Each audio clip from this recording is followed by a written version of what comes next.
Mr. Speaker, I rise to move motion on condemnation of acts of lawlessness, destruction, vandalism on public and private properties and infrastructure during the June 25th demonstrations.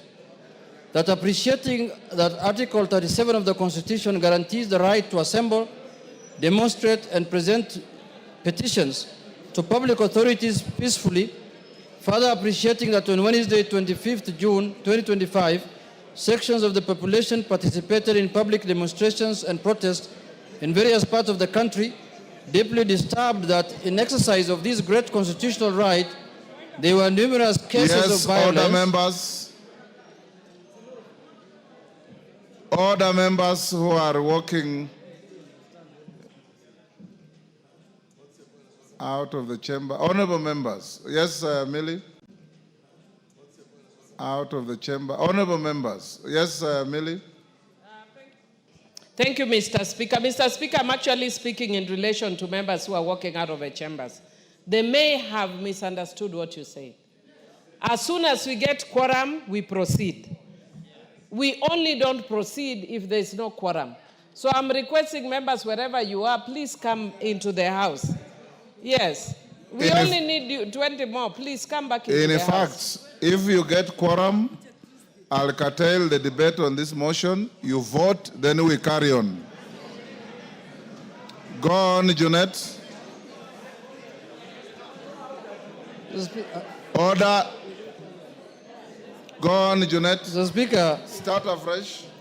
You know, when members, when they want to come to this House, Mr. Speaker, yes, they really want to come and sit on these chairs. Yes. When they get an opportunity to sit on these chairs, Mr. Speaker, their buttocks cannot hold these chairs. They just want to run out, Mr. Speaker. I don't know what they're looking for.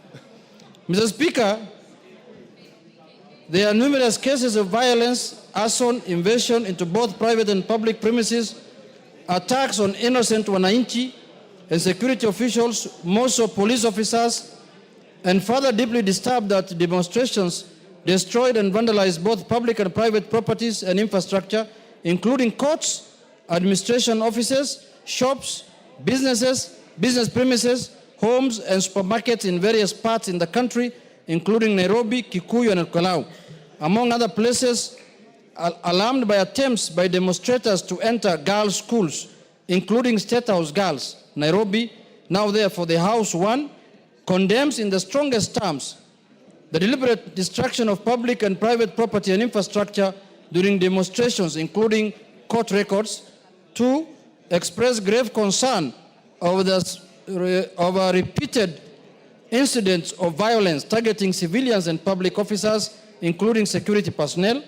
3, affirms and acknowledges the right of every citizen to demonstrate, protest, and express dissent, while emphasizing the need to protect life, livelihoods, and property. And 4, calls upon the Inspector General of Police and the Directorate of Criminal Investigations to immediately and expeditiously investigate the acts of lawlessness and bring to justice those found culpable, including current and former politicians who are involved in the planning, mobilization, financing, and incitement of mobs, goons, and criminals. Mr. Speaker, the country is fully aware of what happened yesterday. And all of us are aware.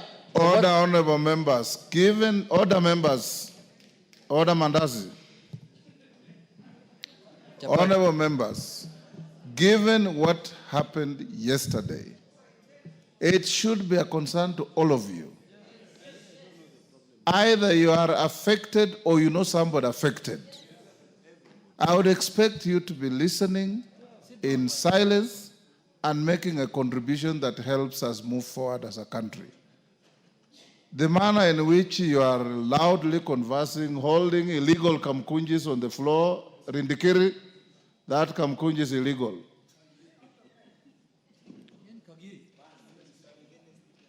I urge you, members, for Kenyans to understand and appreciate your leadership, that you speak soberly, you exercise some restraint in your conversations. If something is pressing and you want to talk, I have made rooms for you out there to do so. You can go and do so. And give those who want to pay attention and listen including your speaker, time to do so. Junet, go ahead. Thank you, Mr. Speaker. Mr. Speaker, I have moved a motion, Speaker, concerning what happened yesterday in our beloved country. Mr. Speaker, all of us were around this country yesterday. We had a sitting of Parliament yesterday, a morning sitting where we passed very important business of the country. But Mr. Speaker, as explicitly written in the motion, Kenyans have a right to demonstrate. Under Article 37, every Kenyan has a right. And one of the things we have given ourselves to in the new constitution, Mr. Speaker, is the strongest Bill of Rights in the world, Mr. Speaker. Mr. Speaker, secondly, I sympathize and empathize with the people who lost lives in the demonstrations of yesterday and the previous ones. It is not good for Kenyans to lose their lives in that kind of manner. So we sympathize with them and we want justice for them, Mr. Speaker, so that anybody who might have committed any crime to be brought to book. But having said, Mr. Speaker, what happened yesterday in our country was not the normal demonstrations. It was not a Gen Z demonstration, Mr. Speaker. It was a political event that was meant to overthrow the constitution and the existing governance of this country, Mr. Speaker. Mr. Speaker, you can see the way people have been mobilized. We have been demonstrating since independence, especially people like me who belong to ODM. Mr. Speaker, when you want to demonstrate nationally, you allow everyone to demonstrate in their respective areas, in their respective counties and sub-counties. You don't move people from one county to come to Nairobi to demonstrate. That kind of ethnic mobilization that we saw yesterday was something else. It was not a demonstration, Mr. Speaker. Why do you carry people all the way from Kiambu, from Thika Road, from up there, Thika, Muranga, Georgia, to bring them to Nairobi to demonstrate, as though there are no people living in Nairobi, Mr. Speaker? What happens if I had to carry people from Migori and Homa Bay to bring them here to demonstrate? Mr. Speaker, what happened yesterday was ethnic mobilization to fight and overthrow the Constitution of the Republic of Kenya. Mr. Speaker, Kenyans are being lied to. Kenyans are being told that this is a Gen Z demonstration, Mr. Speaker.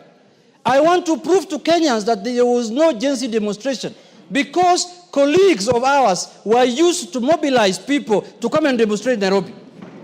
We know Honorable Kakuya, Honorable Major Dong, Honorable Banzo in Mwote, all were mobilized to bring goons and people to Nairobi, Mr. Speaker, to make sure that there is problem with this country, Mr. Speaker.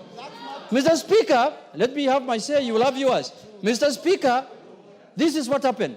The newspapers and the media of this country will not tell you, Mr. Speaker. Mr. Speaker, Mr. Speaker, people have not been used. Without a substantive Mr. Speaker, we cannot mention. Mr. Speaker, Order. Mr. Speaker, Take your seat. Order. Take your seat. If order. Order. Robert Mbui.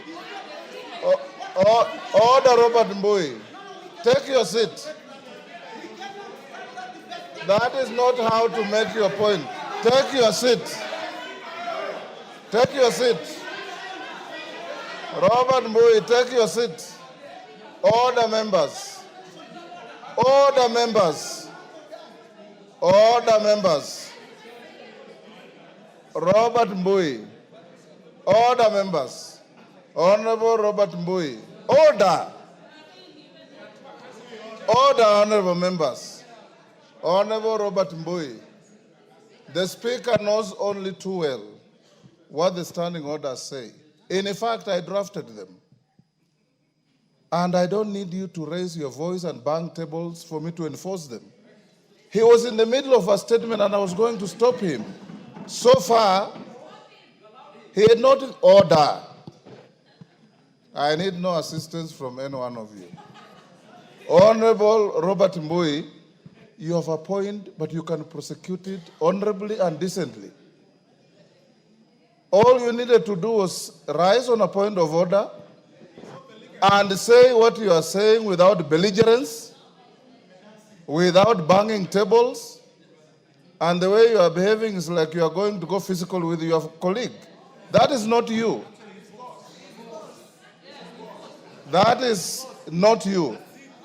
Honorable Junet, you only mention your colleagues adversely after you have brought a substantive motion to the House. Saying that members were involved is sufficient. Go ahead. Mr. Speaker, why do I say so? Mr. Speaker, the media of this country, Mr. Speaker, will tell you that the demonstrations were organized by Gaucho. They will tell you the demonstrations were organized by Gaucho. They will tell you they were organized by Matakwei. They will tell you the demonstrations were organized by Sakaja. They will not tell you the real culprits, the people who are organizing these demonstrations, Mr. Speaker. So it is incumbent upon us as people who have to discuss matters of national importance, Mr. Speaker, to tell Kenyans the truth, Mr. Speaker. Mr. Speaker, what happened yesterday was very clear. Mr. Speaker, it was not a Gen Z demonstration. It was a demonstration that was organized politically in this country, Mr. Speaker. And you can see where it happened. It took place in Nyeri. That is where Rigathi Gachagua comes from. It took place in Madira. It took place in Kisii. Mr. Speaker, the standard that has been set, the standards that has been set by Rigathi Gachagua in this country is that if you want to qualify to become a presidential candidate in his so-called opposition alliance, you must do as much demonstrations as you can. He has given them a benchmark that for you to qualify to become a presidential candidate in their team, you must cause anarchy and you must do demonstrations, and that is how you are going to qualify to become one, Mr. Speaker. And destroy property. Mr. Speaker, this ethnic mobilization in this country must end. Demonstrations must be for all Kenyans. Why do you destroy the property and the livelihoods of your own community, Mr. Speaker? Mr. Rigathi Gachagua. Mr. Speaker, you can see the kind of planning that has been put into this matter. You can see the kind of money that has been paid to this matter, Mr. Speaker. Mr. Speaker, we must call a spade if we are to save this country, Mr. Speaker. Mr. Speaker, I am standing to move them. Mr. Speaker, yes, my second point. Order. Yes, Wanjiku Moya, what is it? Honorable Speaker, you just ruled a few minutes ago that Honorable Junet should substantiate when he's mentioning the names of persons on this floor. Was Honorable Rigathi in Homa Bay? Was Honorable Rigathi in Mombasa? Was Honorable Rigathi in Kakamega? Was Honorable Rigathi everywhere? Order. Order, Honorable Wanjiku. Gone. Order. Gone.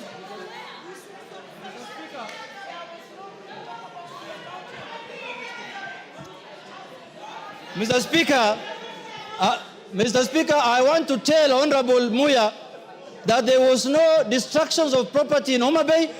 There was no destruction of property in Kisumu. There was no destruction of property in Kisii. But there was destruction of property in Nyeri. There was destruction of property in Nyandarua. There was destruction of property in Kikuyu. There was destruction of property in Nyamakima. That tells you who the chief goon is. The chief goon is Mr. Rigathi Gachagua, Mr. Speaker. Mr. Speaker, we must call a spade today. We must call a spade today, Mr. Speaker. You can see, Mr. Speaker, this is one man who is holding his community hostage, Mr. Speaker. He has decided to use his community and destroying their property and making and impoverish them in this country, Mr. Speaker. This is the Lord of poverty. This is the man who wants to make the community from Mount Kenya to become poor so that he can rule them, Mr. Speaker. Mr. Speaker, I want to say this. Order, members, listen to yourselves. Mr. Speaker, I want to say this. This country has a constitution. This country has a government. The government of the Republic of Kenya and the constitution must make sure that every citizen's life is protected and their property is protected, Mr. Speaker. We have an election in 2027. We don't have any other election before then. If you want to remove a government, you will not do it by force. You will not do it through demonstrations. You will not do it through burning and destroying people's property. You have to wait for the elections to arrive. Mr. Speaker, my second point on this matter, the media of this country. Mr. Speaker, I support the freedom of the media, Mr. Speaker. And yesterday, I was sad when the live coverage was removed, Mr. Speaker. But Mr. Speaker, the freedom of the media also must come with responsibility, Mr. Speaker. Mr. Speaker, the media must be able to make sure that they report accurately and factually, Mr. Speaker. Mr. Speaker, for example, what is happening with the Standard newspaper and the KTN, Mr. Speaker? This is a media house that is hell-bent to create genocide in this country. We have, as a house, Mr. Speaker, we have to interrogate the issue of politicians owning media houses in this country, Mr. Speaker. I'm aware one Honorable Gideon Moi is the owner of Standard newspaper and this KTN, Mr. Speaker. Mr. Speaker, he cannot use his media house to settle political scores unless or otherwise he wants to become like Felician Kabuga of Rwanda, Mr. Speaker, who has caused genocide. The Felician Kabuga of this country now is Honorable Gideon Moi, Mr. Speaker, because he's using his media house like the way Radio Mill Collins was used in Rwanda to cause genocide, where 800,000 people were lost, Mr. Speaker. We must call a spade, Mr. Speaker. The media house, the media must enjoy their freedom. The media must be allowed to do their work. The media must be allowed to exercise their constitutional rights, Mr. Speaker. But the media that is owned by politicians who are trying to use their media houses to settle political scores, Mr. Speaker, we must call them out here because they will cause genocide in this country, Mr. Speaker. I am told Gideon Moi is the one who used to keep Felician Kabuga in Kenya when his father was the president. And he was hiding here. Maybe he learned those bad manners from Felician Kabuga, Mr. Speaker. Mr. Speaker, I want to say this. Yes, Kagusha, what is it? Honorable Kagusha. Honorable Speaker, is it in order for the honorable member to continue mentioning the names of honorable members, either present or who have been in this house before, adversely in this house without a proper motion? Honorable Speaker, on the same... Take your seat. Honorable Kagusha, you have been a Speaker of Account Assembly before. Take your seat. Take your seat. Take your seat. Honorable Kagusha, you have been a Speaker of Account Assembly before. The standing orders that we wrote for this House are applicable where you are Speaker. When he mentioned sitting members of Parliament and Robert Moi protested, I stopped him. Order. Order. Honorable Kagusha, as a first-term MP, if you think you'll gain traction by being sent out of the House, I will not send you. Just take your seat and become and participate in debate. You want to speak, I'll give you an opportunity. But don't be rowdy. Former members of this House don't enjoy the privileges sitting members enjoy. Read your standing orders properly. Go on, Junet. Mr. Speaker, you know, Honorable Kagusha was the Speaker for Nyeri County Assembly. This is National Assembly. It's a different area. This is a different place, Mr. Speaker. Mr. Speaker, I want to say this. Mr. Speaker, this country, there are people in this country who are hell-bent to take this country to anarchy, Mr. Speaker. Just because we impeached them, just because they lost a job. And they lost their jobs because of their bad manners, Mr. Speaker, of creating division, telling Kenyans you have shares, you have no shares. That is why he was impeached. Now, when you get impeached and you lose your job, you want to take this country to anarchy, Mr. Speaker. Mr. Speaker, and impoverish people. Mr. Speaker, we will not allow that. Yesterday, we were told we were commemorating the Gen Z's death, Mr. Speaker. Is Honorable Kalonzo Musyoka Gen Z? Is Eugene Wamalwa Gen Z? Is Rigathi Gachagua Gen Z? Is Jimmy Wanjiga Gen Z? Is Maraga Gen Z of all people? What Gen Z was there for us to see yesterday? We saw all the men who are supposed to retire, who are running around here, running for political office, Mr. Speaker. Mr. Speaker, when Baby Pendo was killed in Kisumu, Mr. Speaker, Eugene Wamalwa was a cabinet minister, Mr. Speaker, of the Republic of Kenya. When we passed the draconian laws of the security laws in this house, Mr. Speaker, Justin Muturi was the speaker. When the IG, the independent office of the IG was mutilated in this office, Mr. Speaker, Justin Muturi was the speaker, Mr. Speaker. Now, Justin Muturi now says he wants to be chair of some commission called Justice Commission. That commission must start by investigating Muturi himself, Mr. Speaker, because he's the one who has caused the highest atrocities in this country by occupying the office of the Speaker, Mr. Speaker. And all those are on record, Mr. Speaker. We are not going to keep quiet anymore because we can see our country, they want to take our country down to the dogs, Mr. Speaker. They want to make Kenya a banana republic. Give him a minute. If you want to remove William Ruto as the President of the Republic of Kenya, wait for 2027. There will be an election on the 10th of August, 2027. Mr. Yes. Speaker, I want to conclude by saying this. Kenya is a constitutional democracy. Kenya is a constitutional democracy. Let people not hide under the guise of Gen Z to cause anarchy in our country, Mr. Speaker. There is a deliberate attempt in this country to silence all institutions in this country. They want to silence parliament. They want to silence everyone who speaks for the people so that the only people who can speak are the civil society, LSK, and other kind of people. Mr. Speaker, I look at now the chair of LSK, who is my friend. Her mandate has expanded from legal issues now to political issues. Now we should elect the president of LSK through universal suffrage. Because, Mr. Speaker, that's the work she's doing. She's doing politics all the time, Mr. Speaker, which is good for the country, but she should limit her work to advocacy of rights of the people, Mr. Speaker. Mr. Speaker, I want to say this in conclusion finally, that what happened yesterday was an attempt to take over power unconstitutionally, to do a coup on the governance, on the government of the Republic of Kenya. We lost an election as ODM. We disputed the election. We went to the Supreme Court. The Supreme Court told us, you have lost the election. We abided by the decision of the Supreme Court. We never attempted to overthrow the government. What the hell can this Rigathi Gachagua do that he can take power through unorthodox means? Gachagua must be arrested as early as tomorrow. Tomorrow morning. Thank you, Mr. Speaker. I beg to move. I beg to move, Mr. Speaker. And I request the leader of the majority party, Honorable His Eminence, His Highness, the Kingpin of Mount Kenya, Kimani Ichung'wah, to second the motion. Majority Leader. Thank you, Honorable Speaker. Honorable Speaker, I beg to second this motion. Honorable Speaker, as I second this motion, it's important. Order. It's important, Honorable Speaker, as I second this motion, for us to be clear on what the motion is asking us to do.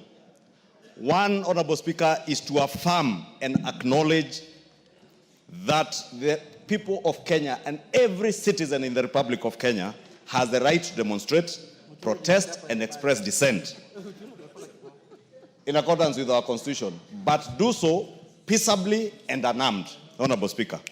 The other thing we're asking to be done by this motion is to condemn in the strongest terms possible the wanton destruction of property that we witnessed yesterday.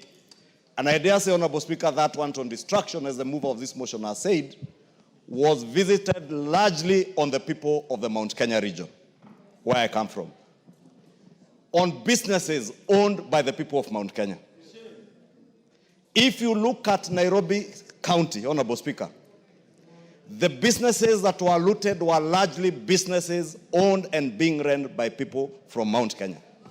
Whether it is OTC, whether it is Nyamakema, Honorable Speaker, I was under attack myself. But I watched a clip by a young lady who was praying to the Almighty God that you, God, who has provided me with resources to stock my shop that was looted today, I pray that the God I pray to will restore my business, everything that I have lost, and double it. And I want to assure that lady, we will support you even as we seek to support other people who lost lives and livelihoods, Honorable Speaker. And let me express my regret, Honorable Speaker, and my condolences to those who lost their lives, not just yesterday, but even last year, Honorable Speaker. But we must have a way to mourn and memorize those that we have lost. We do not need to lose more lives to memorize those that we lost last year. Yes. We do not need to. Honorable Speaker, the other thing this motion is asking us to do as a House is to call upon the Inspector General of Police and the DCI, the Director of Criminal Investigations, to immediately and expeditiously investigate the acts of lawlessness and bring to justice those found culpable, including, Honorable Speaker, current and former politicians who are involved in the planning, mobilization, financing, and incitement of mobs and goons and criminals, Honorable Speaker. That for me is cardinal, Honorable Speaker. June 2024, 25th of June 2024, with the unfortunate incidents that happened, Honorable Speaker, we let it pass. If you can protect me from the member for Narok County and the member for Elgeyo Marakwet. Honorable Speaker was saying June 2024, we let it pass. And 2 sitting members of this House who are being investigated by the Director of Criminal Investigations rushed to court, obtained orders to stop their arrest, following information that the DCI had that they were involved in the mobilization of goons that looted from the people of Mount Kenya in Nairobi, including the burning down and deaths of Kenyans at the Sunbeam building somewhere along Kimathi Street, Honorable Speaker. They continue to be protected by the judiciary, Honorable Speaker, through that court order. Court orders using anticipatory bails cannot be into perpetuity, Honorable Speaker, because we are breeding impunity through these conservatory and preemptive orders, Honorable Speaker. The same characters, Honorable Speaker, are involved in the mobilization, financing, and looting that you saw yesterday, Honorable Speaker. Their chief financier and key mobilizer, Honorable Speaker, yesterday, we lost a court in Kikuyu. The Kikuyu law courts were all raised down and everything looted, including the destruction of court records, including titles deposited in those courts, securities of people deposited in those courts, and criminal records, Honorable Speaker. This acts as the first part of this motion says, these are not just acts that happen. They are deliberate. They are mobilized. They are being financed by somebody or a group of people who, Honorable Speaker, then rush to court to get protection. Allow me, Honorable Speaker, to speak to the judiciary today. And you know, there's that saying that say when they went for the Gentiles, I kept quiet because I was not a Gentile. When they went for who, I kept quiet because I was not who. When they came for me, there was nobody left to speak for me. The impunity we started breeding last year, Honorable Speaker, is what is destroying this country today and destroying the fabric of the country that we call Kenya. Honorable Speaker, it's not just the law courts that were destroyed in Kikuyu. The DCC's office was also raised down. I've said the law courts, the sub-county, the county offices, including graders and machinery of the county government of Kiambu that help our people to do their roads, and county records, including our own property records in those offices, Honorable Speaker. The people doing this, Honorable Speaker, and that is my greatest concern, and that's why I alluded to what we are calling upon the DCI and IG to do, is that people are being ferried from Limuru and Dagoretti into Kikuyu and some as far as Kiambaa and Juja to come and visit the wanton destruction that you saw yesterday. Honorable Speaker, I am growing old, but I am not older than my father. My father is 105 years old, with a wife who is 85 years old, my mother. Mary Mombi. And they have worked hard to bring us up and to raise businesses that have supported our family. Yesterday, Honorable Speaker, there was an attempt to kill my 105-year-old father and 85-year-old mother.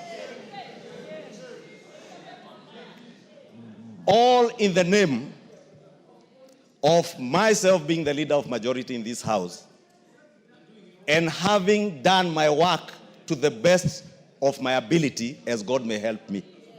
And I saw by the Bible, Honorable Speaker, standing before you, that I will execute my duties without fear, without favor, and to the best of my ability. And I will continue to do that, Honorable Speaker. Let nobody be in doubt. The Honorable Junet Mohammed has mentioned names. I did say here last year during the impeachment process of the former deputy president that this is a dark man with a very dark heart. Very black heart. I dare say today, Honorable Speaker, in this house, Honorable Rigathi Gachagua is the one who directed goons he mobilized to go and murder my parents, destroy my property in Kikuyu, destroy the property of the people of Kikuyu in the name of revenge. Honorable Speaker, we cannot build a country that way. That is why, Honorable Speaker, we are asking the Inspector General of Police. It cannot rest at this. Nobody, not Kimani Ichung'wah, not Rigathi Gachagua, not the sitting members of parliament in this house, Honorable Speaker, who are doing this work, and some 2 senators, Honorable Speaker. And as Honorable Junet Mohammed has said, if you look at the trajectory of violence and destruction that visited, you can associate that violence with a particular politician and the area they come from and the kind of thuggery that was going on, Honorable Speaker. So as we condemn, Honorable Speaker, let us call on the Inspector General of Police and the Director of Criminal Investigations. Anybody involved in this criminality, whether it is Kimani Ichung'wah, whether it is Junet Mohammed, whether it is Rigathi Gachagua, whether it is Jane Kihara, whether it is Kaluma, whether it is Ngogoyo, whether it is Major Dong, whether it is Kakuya, whether it is Senator Medho, investigate each and every one of them without fear or without favor, and whoever is culpable, bring them to book, Honorable Speaker. Because we cannot have a country of lawlessness, Honorable Speaker. We cannot have a country... Honorable Speaker, I was finishing by saying we can't have a country where I purport to speak for the people, my people, yet I mobilize people to destroy my people's property. I mobilize people to kill our own people so that we make political capital out of it. We must desist as political leaders in this country from using our people as political pawns to make political capital out of, Honorable Speaker. And I condemn the lawlessness, the violence, and congratulate the people of Mombasa, Honorable Speaker. The people of Mombasa yesterday demonstrated what peaceably demonstrating is. What happened in Nairobi and in other areas in central Kenya were riots, disorder, and anarchy, Honorable Speaker. And the owner of that anarchy is known, must be apprehended. Honorable Speaker, allow me to commend the police also for the restraint that they exercised yesterday and for the hard work they put yesterday when a police lady was being brutalized by men, grown men, beating up a woman, Honorable Speaker. It's the most despicable thing you can find, that a man is stepping on a police officer on her head. Honorable Speaker, there were criminals who attempted to get into State House girls. It is not William Ruto's children who go to State House girls. It is not Kimani Ichung'wah's daughters who are in State House girls. It is our children. Why would anybody mobilize criminals to attack young school girls in a school? I commend the police for protecting State House girls, protecting other lives and property that they protected yesterday, Honorable Speaker, and call on them to take action on the financiers, the mobilizers, and those particular criminals and those who want to drive our country to anarchy. And we tell them, resounding as a house, we shall not allow our country to be driven to anarchy by bloodthirsty people, bloodthirsty politicians who have no agenda, who have no vision for Kenya, who can only harp on Gen Z. A Gen Z, a generation, they are neither a Gen Z, nor do they have children in their houses who are Gen Zs, Honorable Speaker. I have 2 Gen Zs in my house. I know what these children want. Those who are just harping on Gen Zs and riding on their wave, Honorable Speaker, are only trying to take advantage of a desperate generation of young Kenyans. Let us desist from doing that, Honorable Speaker, and I beg to second.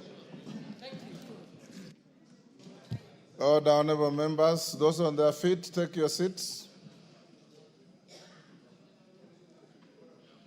Honorable members, I now propose the question, which is that appreciating that Article 37 of the Constitution guarantees the right to assemble, demonstrate, and present petitions to public authorities peacefully.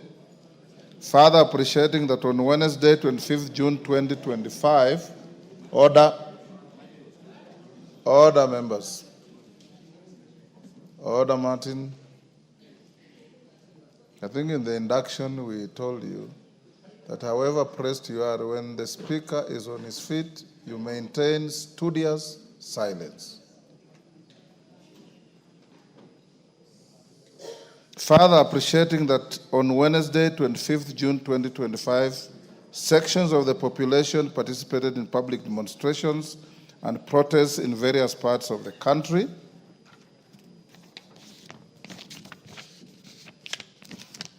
Deeply disturbed, in exercise of this great constitutional right, there were numerous cases of violence, arson, invasion into both private and public premises, attacks on innocent wananchi and security officials, most of police officers. And further deeply disturbed, the demonstrators destroyed and vandalized both public and private properties and infrastructure, including courts, administration offices, shops, business premises, homes, and supermarkets in various places in the country, including Nairobi, Kikuyu, and Olkalau, among other places, alarmed by attempts by demonstrators to end girls' schools, including the State House Girls, Nairobi. Now, therefore, this House, 1, condemns in the strongest terms the deliberate destruction of public and private property and infrastructure during demonstrations, including court records. 2, express grave concern over the repeated incidents of violence targeting civilians and public officers, including security personnel. 3, affirms and acknowledges the right of every citizen to demonstrate, protest, and express dissent, while emphasizing the need to protect livelihoods and property. And 4, calls upon the Inspector General of Police and the Directorate of Criminal Investigations to immediately and expeditiously investigate the acts of lawlessness and bring to justice those found culpable, including current and former politicians who are involved in the planning, mobilization, financing, and incitement of mobs, goons, and criminals. Honorable members, the screen is too small to accommodate all of you, so I'll use a show of hands to pick on those to speak. Millie Odhiambo. Thank you, Mr. Speaker, for giving me this opportunity. Remember, everybody has 3 minutes. Thank you, Mr. Speaker. Mr. Speaker, let me first of all offer my condolences to the family who lost their loved ones yesterday, the ones who lost their loved ones 2024, the ones who lost their loved ones 2023, the ones who lost their last one in 2022. Mr. Speaker, I have noticed that the media has forgotten that we also lost loved people in Kisumu. Maybe because they come from Kisumu, they do not matter. But I want to offer condolences to every family who has lost a loved one. Mr. Speaker, Article 37 guarantees a right to demonstrate peaceably and unharmed. And Mr. Speaker, I'm one of the people who pushed for that article in the Constitution, and I will defend it with my life. And that is why, Mr. Speaker, it was very sad to see what happened yesterday. Mr. Speaker, ODM and Azimio have become the experts in demonstration, Mr. Speaker. And Mr. Speaker, when we were doing that, we were called anarchists. Bare fidelity to history. Exactly. You as truly here was with you in CORD and NASA. Yes, Mr. So Speaker. it's not just ODM. No, I've said ODM and Azimio and NASA. Yes. And CORD and all those. But the constant one is ODM. Mr. Speaker, for me as Emilio Odhiambo, I can't cheat you. I thank God that I'm resting, Mr. Speaker. I don't think people understand what it means to go to the streets. I understand when the Gen Zs are writing letters to their parents saying may not come back. I would tell my husband that because they didn't know I'd come back. So let us be. You called us names, Mr. Speaker. You called us names. You said we are anarchists and all that, Mr. Speaker. Mr. Speaker, but who is God? God creates balance. Mr. Speaker, you called us names when we were fighting for the same rights you are fighting for. Mr. Speaker, now, or that you said to be fighting for. Mr. Speaker, now instead what you are telling us is that Baba is eating and observing table manners. Mr. Speaker, if you can give me 1 minute, Mr. Speaker, because I was interrupted, or 2 minutes. Mr. Speaker, it's difficult to be Baba. You are damned if you do, damned if you don't. So, Mr. Speaker, we are only learning from the best. You have observed table manners since independence. Let people from the lake also observe table manners. For once, let us also observe table manners. And take over, and I've heard people saying that, that in terms of demonstration, you've overtaken Baba, that we've been lying, that we want to, that no. I am glad to note that you have overtaken us. Please do it excellently. But Mr. Speaker, I want to say one thing, if you would allow me. Mr. Speaker, as a women's rights activist, Mr. Speaker, yesterday I left my house, not caring for my life. I went to State House when I saw on social media that State House was under attack. State House girls. Give her 1 minute. Thank you, Mr. Speaker. When I saw State House girls was under attack, Mr. Speaker, I didn't care for likes. I condemned when the policewoman was under attack. Mr. Speaker, we cannot allow such things. Mr. Speaker, where we are attacking women, and then, Mr. Speaker, today in the morning in the WhatsApp group of FIDA, I saw something very disturbing, that women were being removed from motorcycles, they were being gang raped, and they were being, even in our time with our excellence, even when we are infiltrated, that has never happened. Never. Mr. Speaker, I said this and people condemned me as a Christian. Come, let us reason together. It's not about who is winning. This country belongs to all of us. Thank you. George Murugara. Thank you. Thank you very much, Mr. Speaker. The Speaker, allow me Honorable also Murugara, to... Seeing the interest, I will reduce the time to 2 minutes. Thank you. Thank you very much. Go ahead.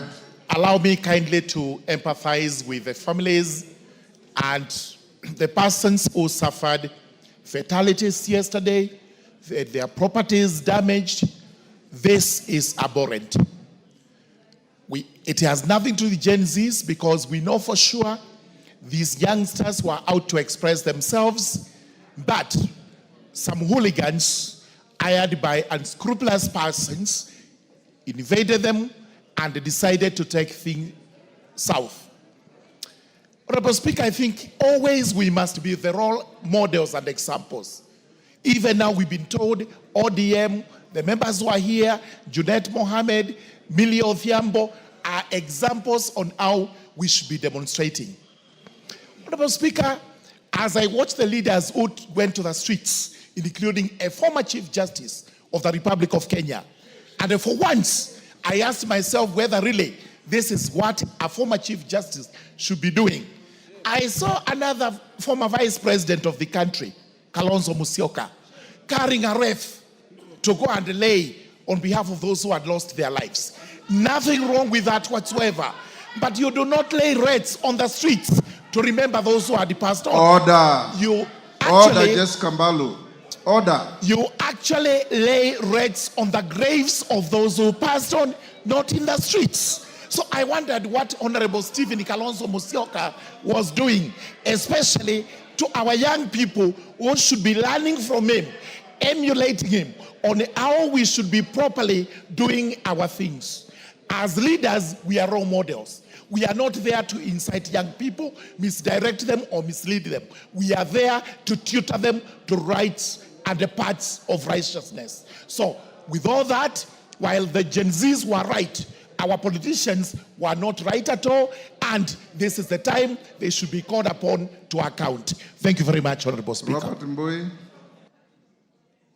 Yeah, thank you, Mr. Speaker. I also condemn in the strongest terms possible the destruction of property and infrastructure. But Mr. Speaker, we must be careful, because when you look at the way this motion is worded, we seem more concerned about the property that was damaged, and we are not talking about the 10 people that lost their lives yesterday. We are not talking about the 60 that lost their lives last year, right here in Parliament. Order, Mr. Speaker, Robert Mbui, order. Mr. Speaker. Order, Robert Mbui, take your seat. Save his time. Save his time. Robert Mbui, I'm also sitting here and I listen. Let's have fidelity to facts. Milo Odhiambo next to you has eulogized all the dead up to 20 years back.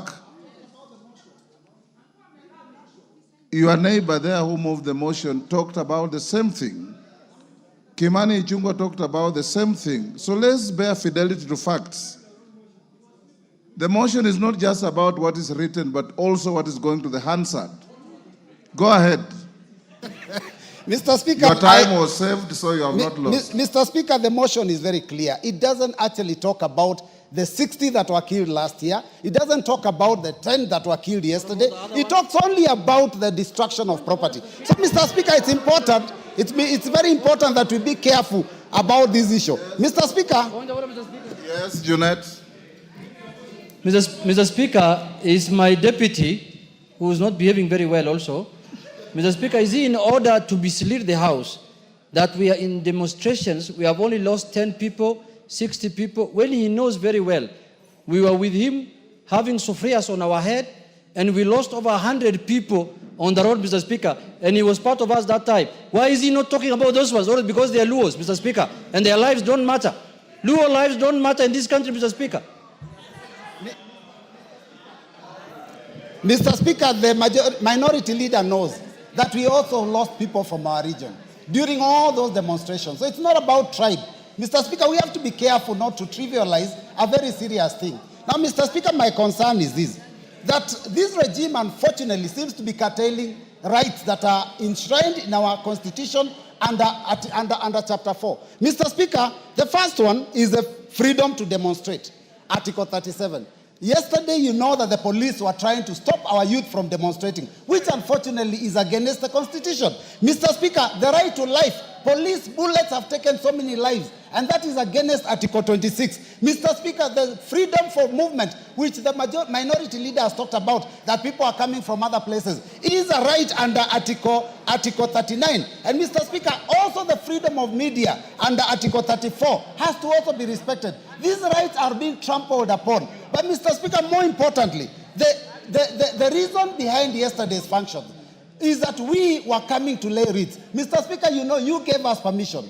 We laid wreaths even with members of this House, outside Parliament, with your permission. I had informed you that my leaders would also be coming to lay wreaths, and you didn't refuse. You only said they don't come. I told you he was not welcome in the presence of Parliament. You said they don't come into Parliament. Yes. Mr. Speaker, we laid the wreaths at the fence on the barbed wire that has been put that is barricading Parliament. Mr. Speaker, how does a member then wake up and say that it is wrong for my party leader to commemorate and mourn those that were killed from all regions of the country? So, Mr. Speaker, I think let us not trivialize this thing. I have seen there's an attempt to try and malign certain individuals out of yesterday's activities. Mr. Speaker, this was spontaneous and it was done across the country. And Mr. Speaker, I condemn the destruction. I condemn the looting. I condemn the killings. But we must condemn it fairly so that we do not make it a partisan issue or an individual or even a tribal issue. Yes, Deputy Speaker. Everybody has 2 minutes. Thank you, Honorable Speaker, for giving me the opportunity. I must say that I give my condolences to the families who lost their loved ones. Also, my sympathies with the police officers who are injured. And also, congratulate the police for trying to keep the peace of this country. Honorable Speaker, what happened yesterday was not demonstrations.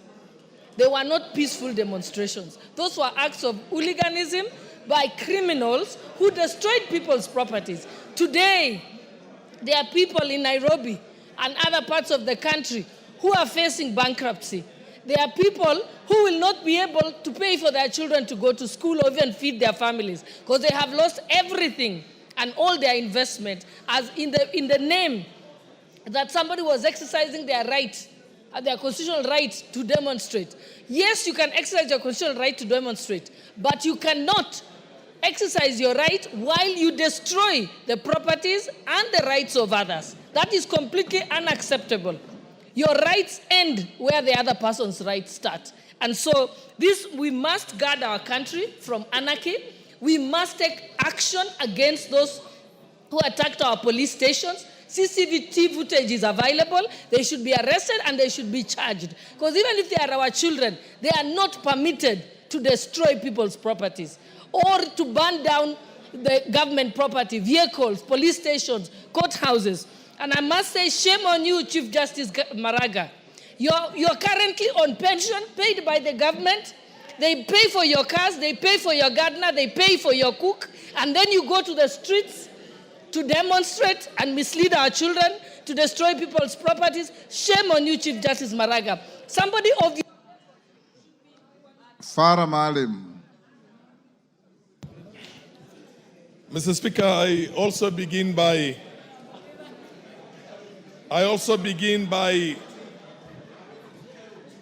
sending my condolences to all those ones who lost loved ones in all the incidents that had happened in this country for a very long time. Mr. Speaker, please, Mr. Speaker, there are countries that are autocratic and there are countries that are despotic. There are countries that are ruled by dictators. It is better to be ruled by a despot than to get into a situation of anarchy and chaos and you have a dissolution of that country. Mr. Speaker, the cardinal rule of the executive in this country here, Mr. Speaker, protect me from all this. Order, honorable members. Let's listen to one another. Go on. Mr. Speaker, my message goes out to two people. Anybody who is a dignified, retired politician who is having a pension on the basis of that position he held like a speaker, or anybody or in the judiciary, or a politician who is a former president or a former prime minister and gets involved in these kind of things, we should make a law that makes sure that he does not enjoy those perks again. I respected Maraga up until now, but I've now seen that he is nothing but a chaotic anarchist. Juvenile and many others. Mr. Speaker, they took a bit of my time. Give me 1 minute. Mr. Speaker, the most protected place in this world is the White House. It's not the Pentagon. Give him a minute. It is not the Pentagon. If you try to scale the boundary of the White House on 1600 Philadelphia Street, you'll be shot in the head. Immediately there are snipers out there to make sure that nobody scales that. When you have an ambition to go and occupy State House, you have occupied Parliament, you have burnt what they call the judiciary, Mr. Speaker, that is anarchy and chaos, and it is on the executive to make sure that the institutions are protected, the lives and properties of Kenyans are protected, and there is a rule of law.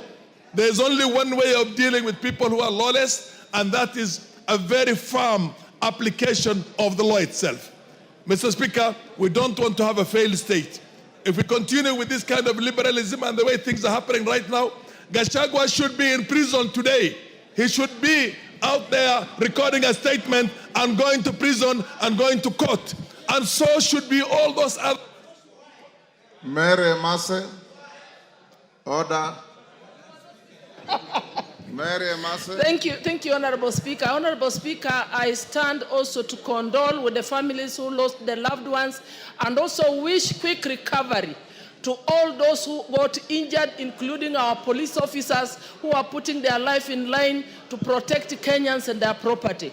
Honorable Speaker, what happened yesterday was very disgusting, despicable to say the least. Honorable Speaker, what we witnessed yesterday was an organized uprising against this country.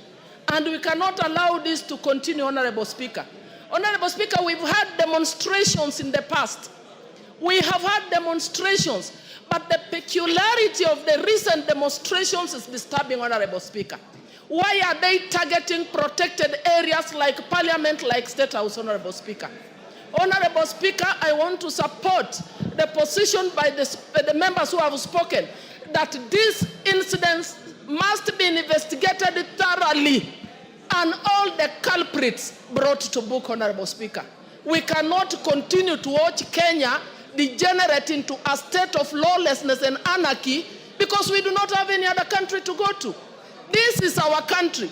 And I conclude by saying, Honorable Speaker, honorable members, we need to bring an amendment in law into this house where we designate specific places for picketing so that if you want to picket, there is a designated place for you to go and picket. Not everywhere and disturbing everyone's peace and disturbing people's businesses and destroying people's property. It's unacceptable, Honorable Speaker. Yes, Kibagendi, what's your point of order?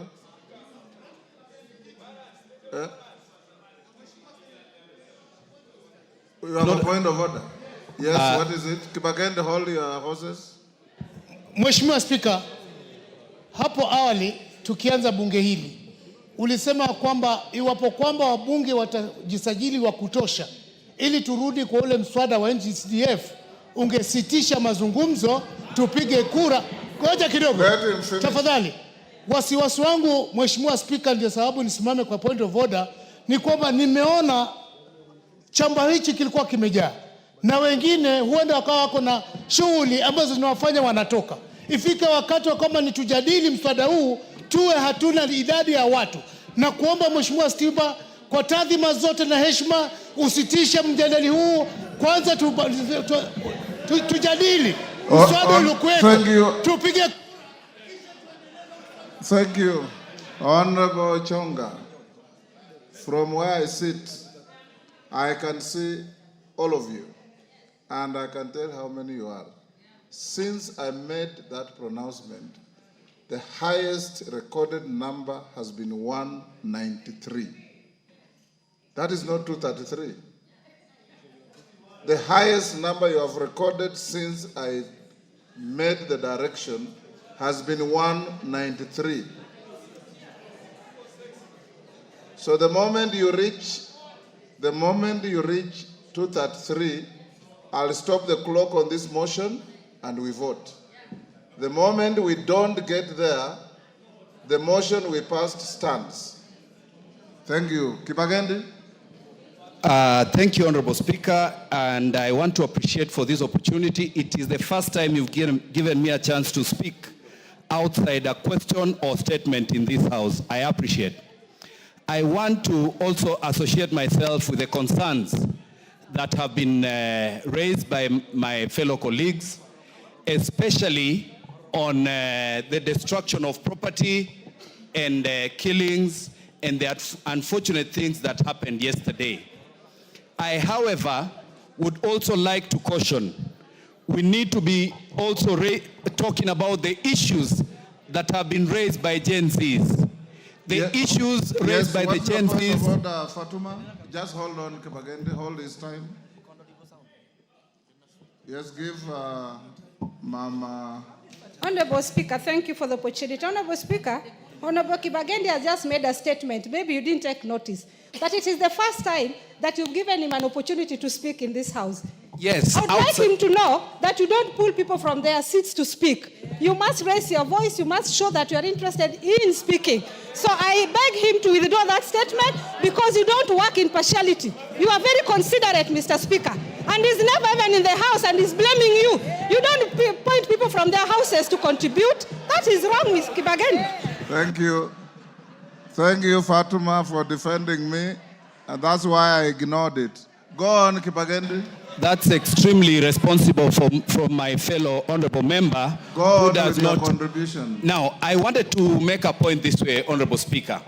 We must stop trivializing the concerns of young people of this country and trying to make it become like it is a Gachagua thing. Kenyans demonstrated across the country, and it is because of their concerns that we must all rise up and support these young people. Honorable Maraga did not come to the streets because he just wanted to come to it is because of the concerns of young people. I'm perturbed by what Honorable Farah Maalim and the Deputy Speaker are speaking about Honorable Maraga and those who've spoken about the former Deputy President. It is irresponsible. What is your point of order? Mr. Speaker, Honorable Kibagendi is saying this was a GNC demonstration. Could he share the House with his experience in organizing the one in Kisii County, Mr. Speaker? Because he was the supervisor and organizer of that one, Mr. Speaker. Mr. Speaker, I hope you'll add me the time because you realize all this time members have been... Go ahead with you. What I'm saying is this.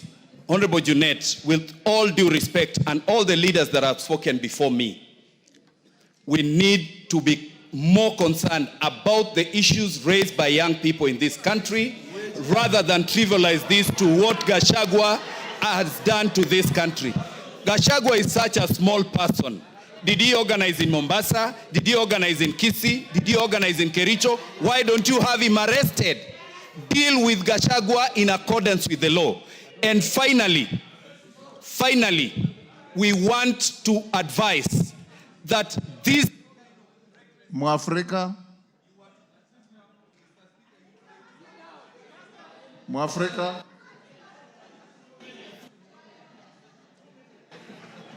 you have 2 minutes. Avoid side shows and just contribute. Mwafrika. Thank you, Mr. Speaker. I don't want to repeat what has been said by other members, Mr. Speaker, but I have an issue of the way deployment of security was done yesterday selectively, Mr. Speaker. Mr. Speaker, I would like to give an example of Githurai. Let's listen to Mwafrika. Mr. Speaker, I have an issue in the way security was deployed yesterday selectively. I would like to give an issue of Githurai, Mr. Speaker. Cooperative Bank, Githurai branch, was broken into.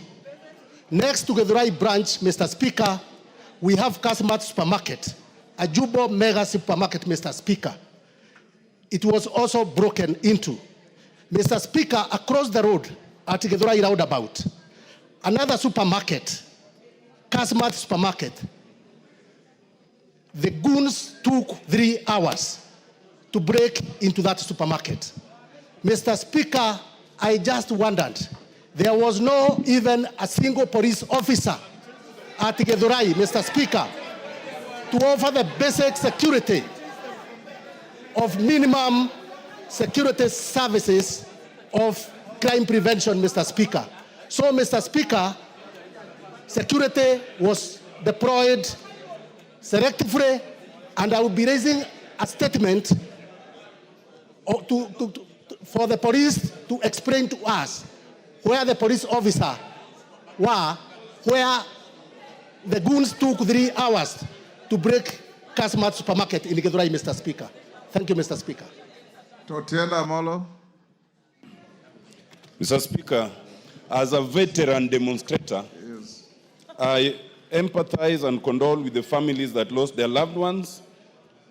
We must say that Article 37 is very clear, the right to demonstrate peaceably and unarmed. But that right does not extend to an attempt to establish government other than by law. Article 3.2 is very clear, and it must be read out that any person, any attempt to establish a government otherwise than in accordance with this constitution is unlawful. We must be very clear, Mr. Speaker. Demonstrations are different from anarchy. What we saw in Mombasa were demos. What we saw in all those other places mentioned in the motion, that was anarchy, and it cannot be tolerated. Mr. Speaker, we condemn the hiring of goons. We condemn the torching of courts, police stations, and houses. We condemn the extreme provocation of the police. But, Mr. Speaker, I also condemn the CAK for stopping live coverage, because the CAK cannot do that in the face of a very clear judgment by the court. Thank you, Mr. Speaker. Osoro. Thank you very much, Honorable Speaker, for also giving me this opportunity to air my views. Order, Mama Machakos. Order. Yes, Osoro. Thank you very much, Honorable Speaker. Honorable Speaker, I have really not lived for long in this planet Earth. It's just nearly about 4 decades. And about 3/4 of such I've lived in the Mount Kenya region. Honorable Speaker, what I saw yesterday in Mount Kenya has never been seen before. And I'll be very specific on Mount Kenya because that is a place I grew in, Honorable Speaker. What I saw in terms of looting and destruction of property has never been witnessed before, Honorable Speaker. And we call it by its name. But there are 3 things I'll speak to, Honorable Speaker. Number 1, we need to review the police laws, Honorable Speaker. We need to find a way to guard our police officers from these anarchists that are emanating from all over. That is number 1. We really must review that. Number 2, if you can protect me, Honorable Speaker, from Order, Honorable Kamene. You have the right to converse with your neighbors, but not to shout the way you are doing. Please keep your cool. So, number 1, Honorable Speaker, we need to review the police laws. We need to protect our police officers. Number 2, we need to look into the question of pension or those officers, the retired officers who are pensionable, Honorable Speaker. Honorable Muturi earns more than 1 million shillings, Honorable Speaker, from the pension, from the taxpayer, Honorable Speaker. Honorable Kalonzo Musyoka earns a lot of money, Honorable Speaker. Honorable Maraga earns a lot of money. That law must be reviewed. They need not to earn when they are actively involved in such things, Honorable Speaker. Number 3, Honorable Speaker, it's the question to the former Deputy President. You claim to speak for the Mount Kenya region. Now speak about the destruction of property. Speak about the loss of jobs. Talk about Naivas that was looted in Nyeri. Now talk about those young people that lost jobs in Nyeri. Talk about... Elachi. Okay, give him a minute. Thank you very much, Honorable Speaker. Talk about the lives lost. Now talk about the Kikuyu law court, Honorable Speaker, that was burnt down, Honorable Speaker. Talk about those people who are suffering, Honorable Speaker, when they were going home after doing their business, Honorable Speaker. They were being stalked by goons and they were being asked of money before they passed, Honorable Speaker. If this person speaks about, claims to speak about, for Mount Kenya people, this is the time we want to hear about those people who lost businesses in town, those people that have suffered, Honorable Speaker. And there is no question about it. Honorable Rigathi Gachagua must be arrested. And all the politicians that work under him, they should be arrested and investigated because we know, we saw some of them moving around and claiming that they are supporting this movement called Gen Z, which is a lie, Honorable Speaker. There is no movement called Gen Z. These are criminals. There is nothing like that. There is nothing called Gen Z, Honorable Speaker. Those are people who are hiding behind a generation to loot and bring anarchy in this country, Honorable Speaker. Elachi.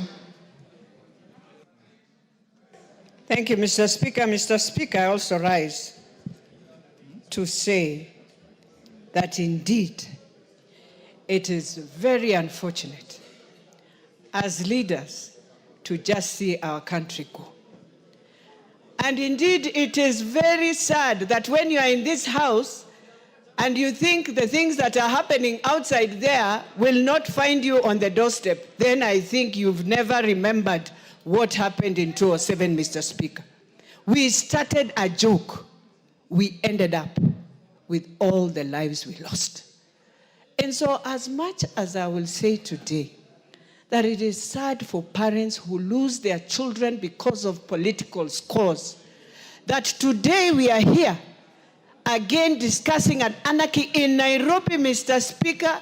I will tell you, and first of all, thank all the constituencies in Nairobi that made sure they restrained themselves from destroying property. But at the same time, the rapes that happened on Thika Road, Mr. Speaker, has never been done like that. And Mr. Speaker, I want to speak as I finalize to our generation, that you are a young generation that can shape the future of this country. You are innovators, you are digital. But I want to tell you, in a world where it's growing with a lot of conflict, you will be overwhelmed and people will take advantage.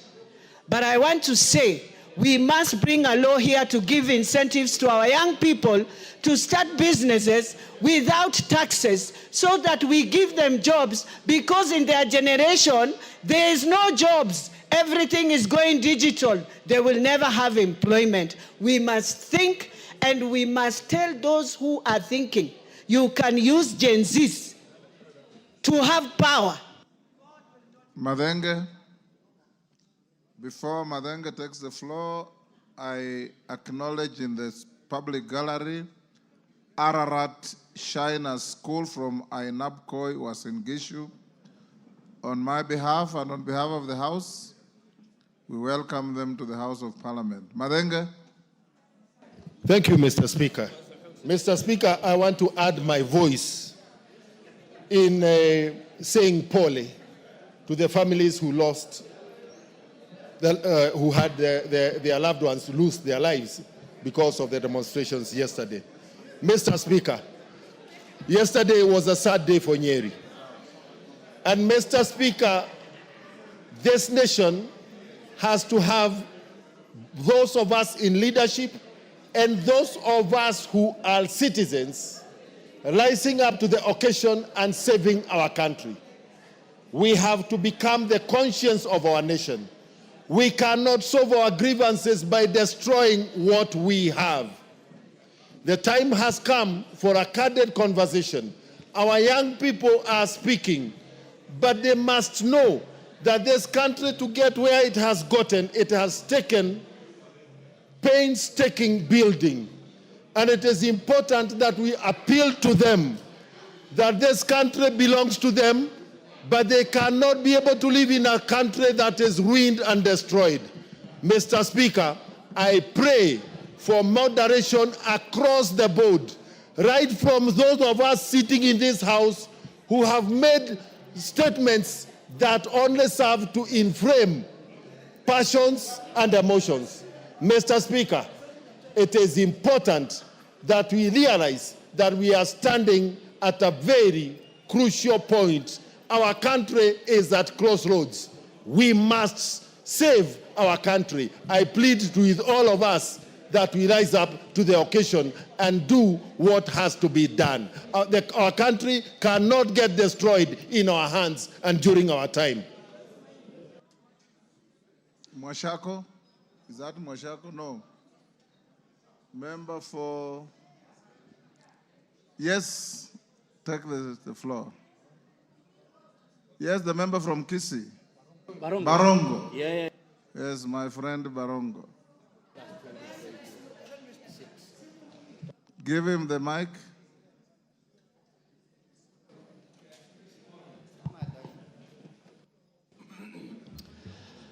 Thank you, Mr. Speaker, for the opportunity to also contribute on the what we witnessed yesterday. Mr. Speaker, I can see from the mood of most of the members a blanket condemnation of what happened yesterday. But, Mr. Speaker, this has not happened just once. This is the second time that this is happening. And for sure, next year, the Gen Zs again will rise up again to continue to press all of us around addressing the issues that are very important to them. So as much as we are condemning everything that went wrong yesterday, we must laud these people for pushing us to be better versions of ourselves so that we can be able to be quit them with a better future going forward. I thank you, Mr. Speaker. Didymus. Thank you, Mr. Speaker. Mr. Speaker, I want to say this, that what we witnessed yesterday was not a demonstration. What we witnessed yesterday was a group of criminals that were mobilized by an individual who want to use the tears of Kenyans who are losing their businesses and the blood that our young people are shedding to resurrect his already stifled political career. Honorable Speaker, the person who orchestrated, masterminded, and funded these activities is well known, Mr. Speaker. The police must arrest the former impeached Deputy President of the Republic of Kenya, Rigathi Gachagua, because we cannot continue as a country to watch a tribal individual mobilizing his members of his communities to engage in hooliganism, Honorable Speaker. The blood of the people who lost their lives, the tears of those whose businesses were broken into, Honorable Speaker, will cry revenge on the life of Rigathi Gachagua. He cannot be mobilizing members of his community to begin maiming other people, to begin destroying the properties of the people of Kenya. Yet he is busy looking for tenders for his own children. The law must be applied equitably and equally, regardless of whether the criminal is a rich who lives in the castle or is a poor person who lives beneath the bridge, Honorable Speaker. The Rigathi Gachagua must be arrested and prosecuted and taken to jail. Bensouda.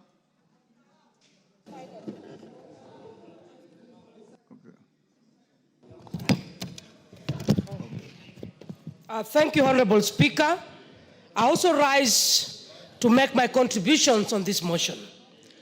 Honorable Speaker, what happened yesterday, as a parliament, we have to condemn in the strongest possible terms. Number one, I want to say that we must rise to a parliament, a nation that solves problems.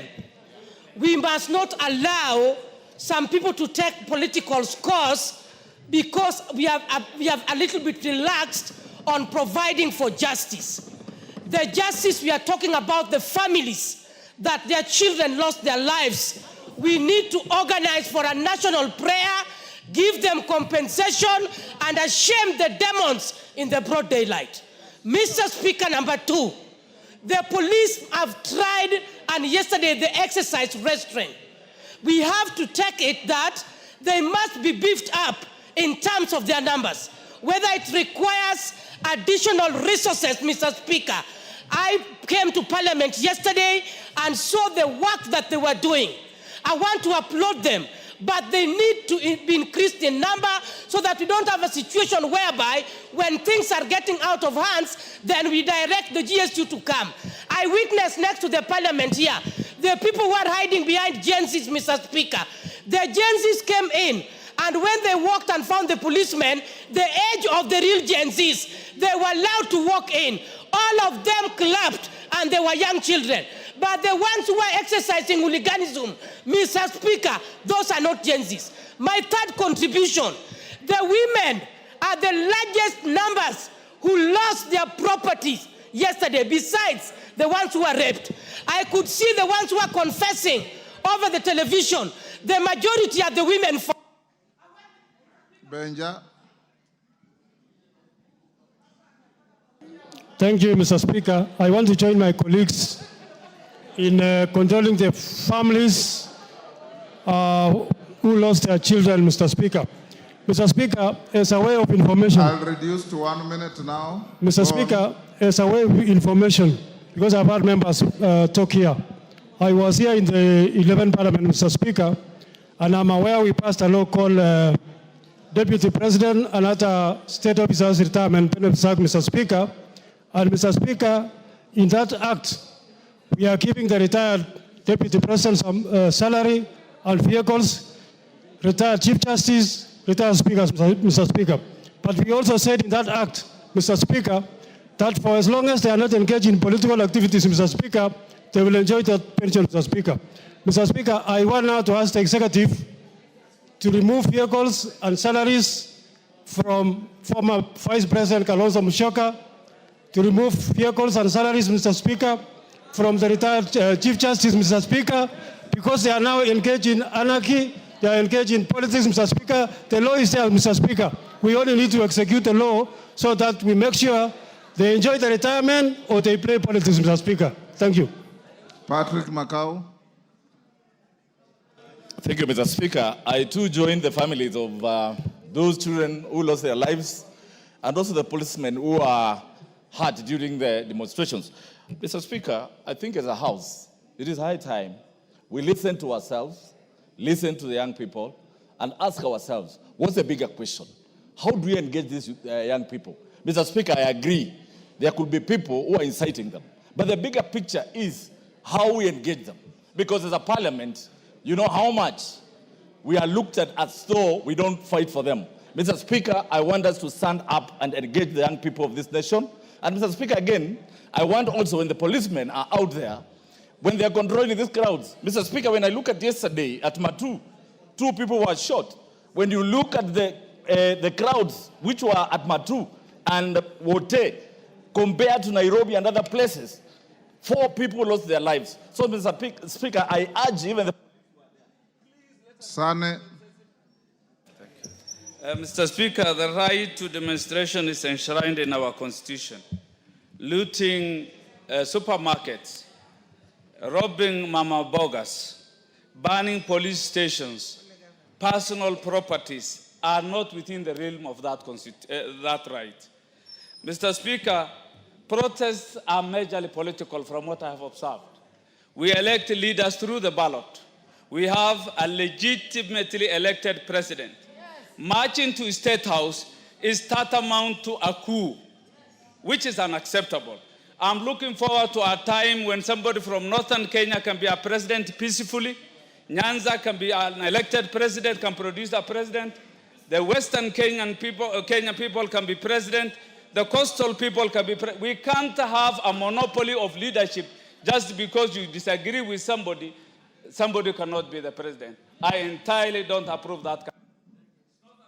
Chonga. Asante mstahiki Speaker. Mimi nimekuwa mmoja kati ya ambao washawahi kuwekwa ndani kwa sababu ya maandamano. Chenye mimi najiuliza Speaker ni kwamba maandamano ya kila wakati yanapokuja kuna wizi, kuna ubakaji, kuna maisha tunapoteza. Tukiwa wabunge wenye tengeneza sheria, tutakaa tuangalie hii hali paka lini? Mbona hatusikii maandamano Rwanda? Mbona hatusikii maandamano Tanzania? Mbona hatusikii maandamano kwa majirani? Wakati tukiandamana, hakuna faida tumeweza kuipata isipokuwa ni hasara zaidi ya hasara. Nataka kizazi ambacho kinakuja kitukumbuke ya kwamba bunge hili lilisimama kidete na likakuja na suluhisho ya kusitisha kutafuta mbinu mbadala za kuweza kuwasilisha.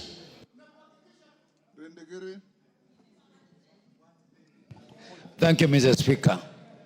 I really sympathize with those ones who lost their properties and lives under the hands of a bloodthirsty personality, a vampire of our generation, the man who cares less, the man who feels nothing. Mr. Speaker, we as members of parliament have come across the wrath of this man. I had started with the wrath of this man on Sunday. He came to my constituency insulting everybody, and he brought this to Nairobi. It is a shame. It's a shame to the organizers. It's a shame to those people who came and encouraged our people to rape our women. It is so bad. It's a shame. Member for Isiolo. Is it North or Bidu? Yes, sir. Thank you, Mr. Speaker, to give me the opportunity for me to contribute. In itself, we all condemn what happened yesterday.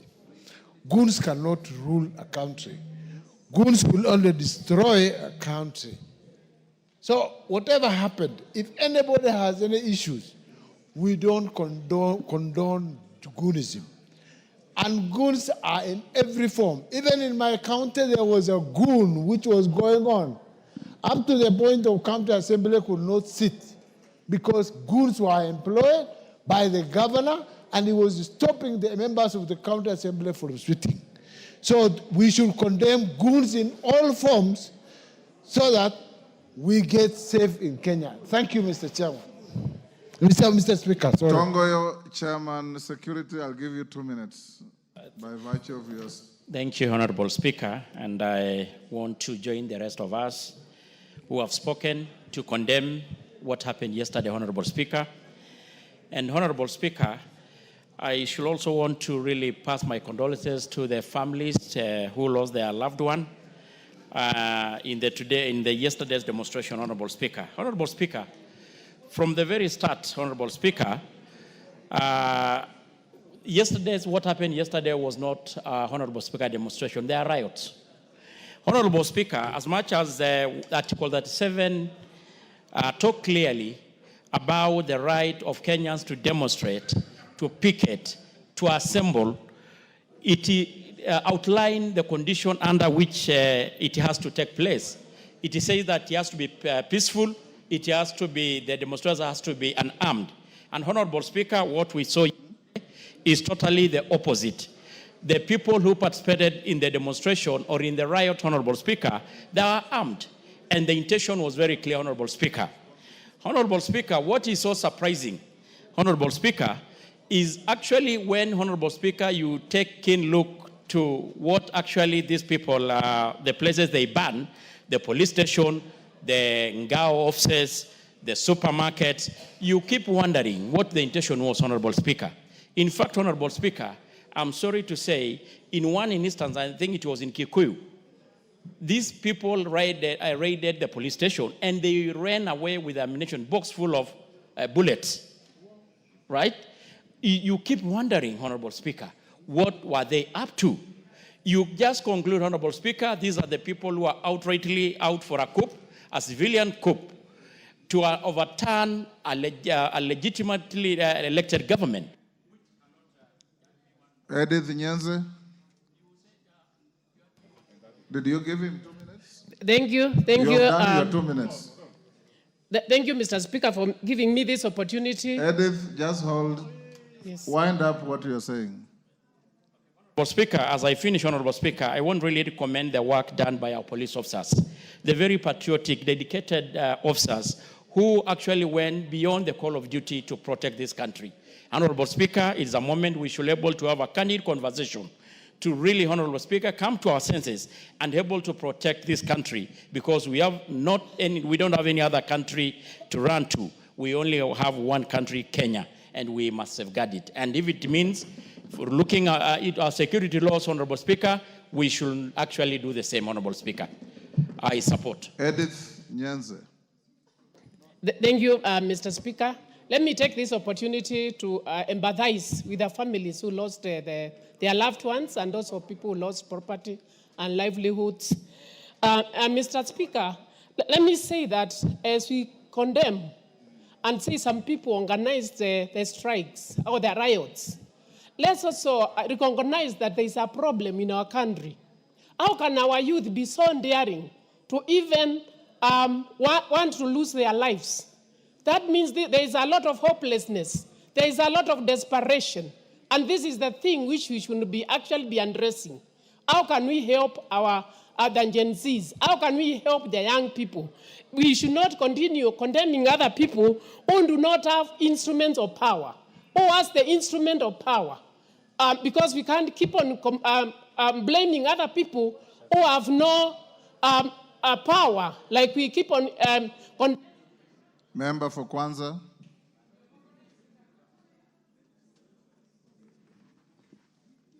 Mr. Speaker, this demonstration I saw yesterday, there was not a demonstration. There was an anarchy, and I want us as a parliament, Mr. Speaker, if you could listen to me, I think let's have a solution. Because as it is, we are just talking. I want us to at least sit as a house to be able to demonstrate to the Kenyans that this is what you are going to do in case, because there are even people who are actually leaders in this country who are involved. That we saw.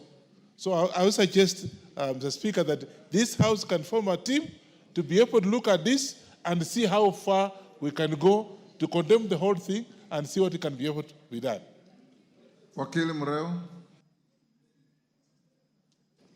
Thank you, Mr. Speaker, for the opportunity. I want also to empathize and give my condolences to the members of the community who lost their lives, even the community who lost their properties.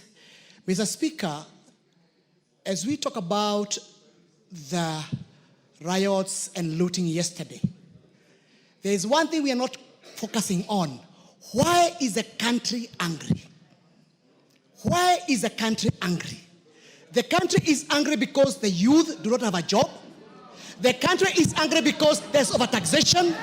The country is angry because the government has refused to listen to them. Yesterday it was Raila. Today you are saying it's Gachagua. What I want to tell you is this. Unless we address the core issues affecting this country, mismanagement of the economy, Nyakundi.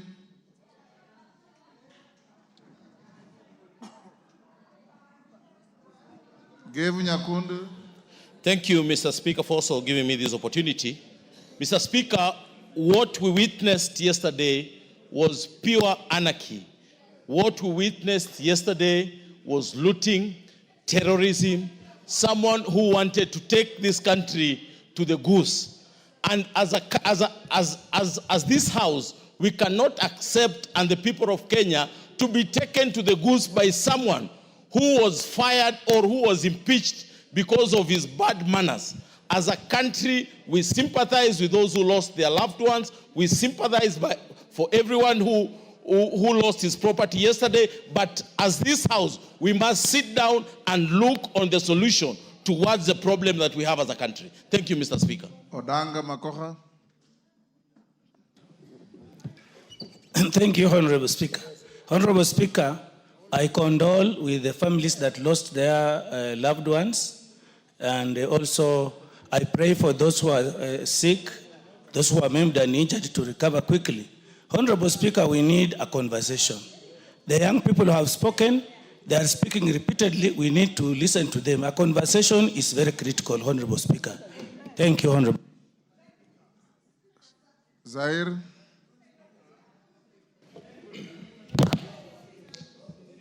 Can somebody look for Jeanette? It's time we... Thank you, Honorable Speaker. I'd like to express my condolence to the family of the ones who passed away. Honorable Speaker, I rise to support this motion and totally condemn the acts of lawlessness, destruction, and vandalism that we witnessed yesterday in this republic. Let it be clear, this country upholds the right to peaceful assembly, but what we witnessed was not a generic demonstration, Mr. Speaker. It was a coordinated assault on the very foundation of our republic.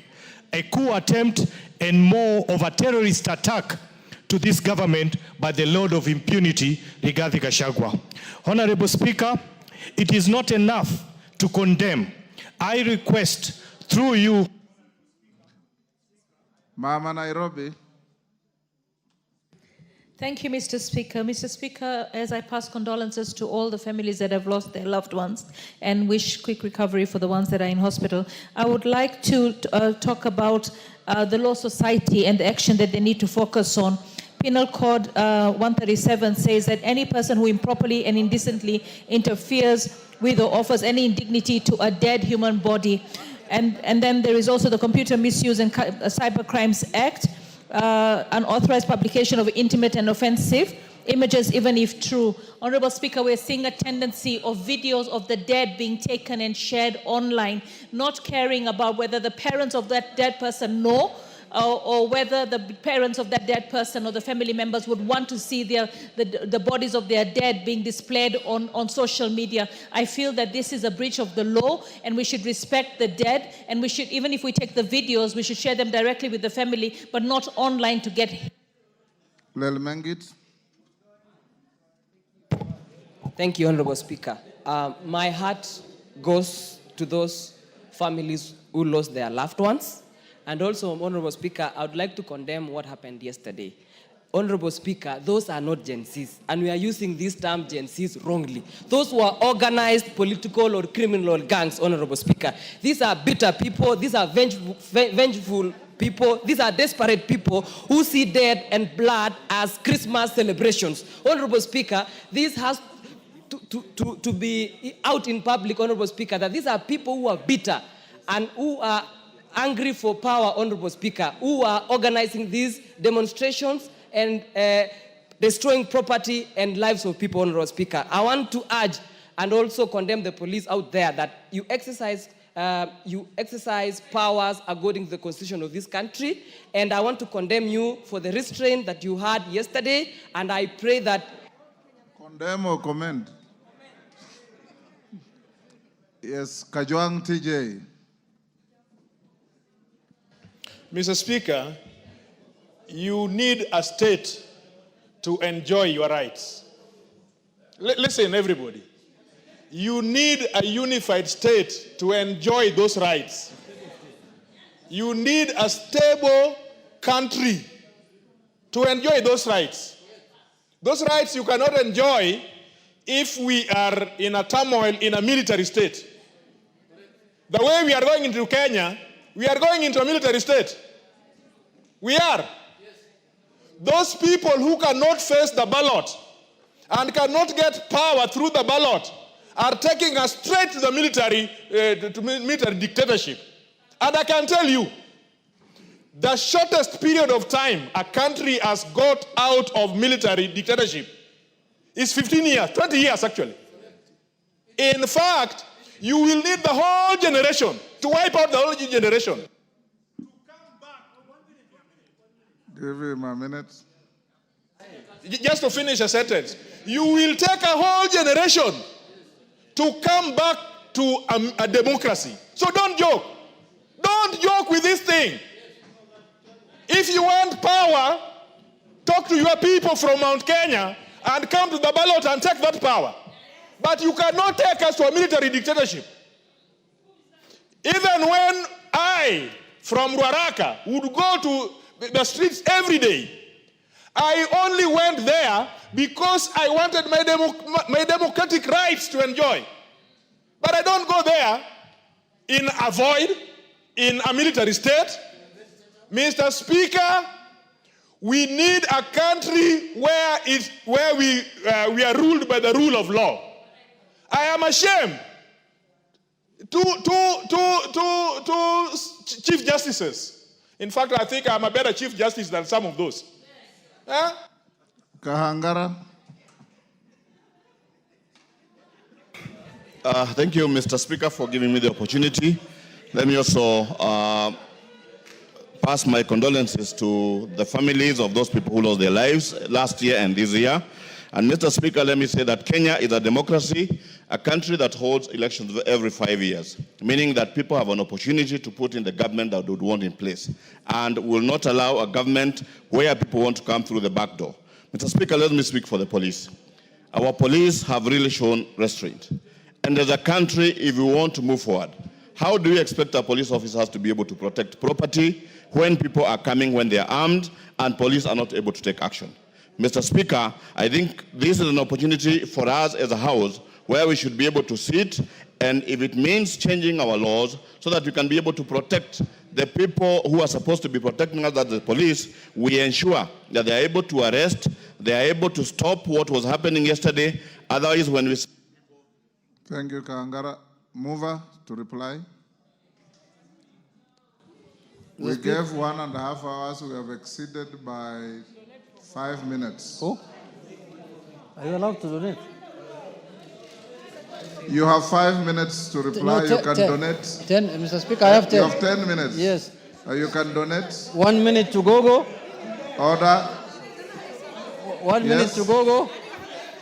And 1 minute to Bararot. 2 minutes. And 1 minute to Al-Kalau. That is all, Mr. Speaker. Only 3 minutes. Okay. Kogo. Lillian. Thank you very much, Honorable Speaker. I don't know whether to thank you or to thank my majority leader, because I raised my hand throughout and you simply refused to see me. Just thank the Speaker because I can Thank you, Honorable Speaker.